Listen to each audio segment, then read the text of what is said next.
अस्सलाम वालेकुम वरहमतुल्लाहि वबरकातुहू। बेशक औलाद अल्लाह ताला की बहुत बड़ी नेमत है। जिनके पास औलाद है उन्हें अल्लाह ताला का शुक्र अदा करना चाहिए कि अल्लाह ताला ने उन्हें इतनी बड़ी नेमत दी है। अगर आप बेऔलादी की वजह से परेशान हैं और सारी रिपोर्ट्स वगैरह करा चुके हैं और सारी रिपोर्ट्स नॉर्मल आती है तो ये वीडियो सिर्फ आपके लिए है। वीडियो को एंड तक देखना। तो औलाद अल्लाह ताला की बहुत बड़ी नेमत है और जिनको अल्लाह ताला औलाद की नेमत नहीं देता है वो इसकी कदर जानते हैं कि औलाद अल्लाह ताला की कितनी बड़ी नेमत है।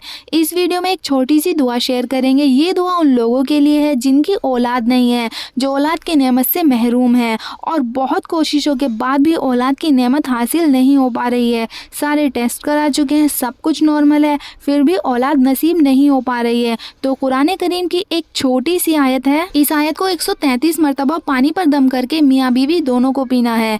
जिस भी मुसलमान को औलाद नसीब नहीं हो रही है वो इस अमल को ज़रूर करें। देखो, औलाद देने वाली ज़ात तो अल्लाह ताला की है। अल्लाह जिसको चाहे बेटा दे दे, जिसको चाहे बेटी दे दे, जिसको चाहे बेटा बेटी दोनों दे दे और जिसको चाहे अल्लाह ताला औलाद की नेमत से महरूम कर दे। तो मांगना अल्लाह से ही है, देने वाली ज़ात अल्लाह की ही है। तो यकीन के साथ इस अमल को करना है। कुरान करीम की ये आयत है और हमारे बुजुर्गों का बताया हुआ अमल है। कुरान करीम की आयत में बड़ा असर होता है और इस यकीन के साथ इस अमल को करें कि इंशाअल्लाह इस अमल को करने पर अल्लाह ताला को हम पर तरस आएगा और अल्लाह ताला हमको औलाद की नेमत से नवाज देगा। और इस अमल को पूरे यकीन के साथ करना है और ये कुरान की आयत है, ये हम आपको पहले ही बता चुके हैं। करना सिर्फ इतना है कि फजर की नमाज के लिए उठें और फजर की नमाज पढ़ने के बाद 133 मरतबा इस आयत को पढ़कर पानी पर दम करना है और उस पानी को बीवी को भी पीना है और शोहर को भी पीना है।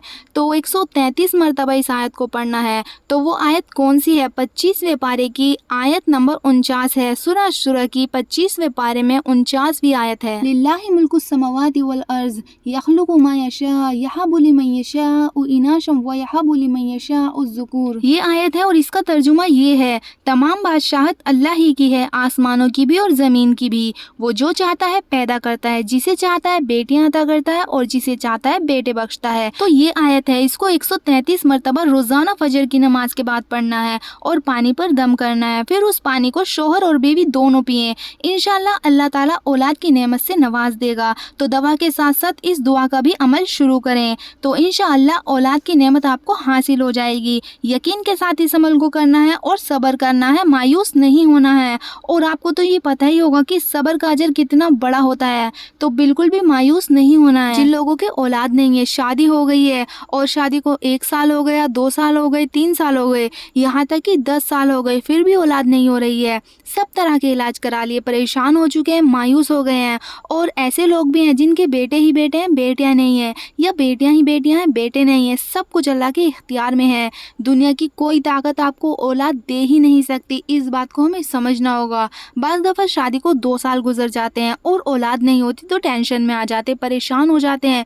तो टेंशन लेने की ज़रूरत नहीं है क्योंकि ये हमारे हाथ में नहीं है। अल्लाह जिसको चाहता है औलाद देता है और जिसको चाहता है नहीं देता है। हो सकता है अल्लाह ताला आपको आजमा रहा हो। बाज़ दफ़ा औलाद देकर अल्लाह ताला आजमाता है और बाज़ दफ़ा औलाद लेकर आजमाता है। बाज़ दफ़ा बेटियां ही बेटियां देता है और बाज़ दफ़ा बेटे ही बेटे देता है और बाज़ दफ़ा कुछ भी नहीं देता। देखो, ज़िंदगी में मुश्किलें तो सबको आती हैं लेकिन इन मुश्किलों पर सब्र करना हमें नहीं आता।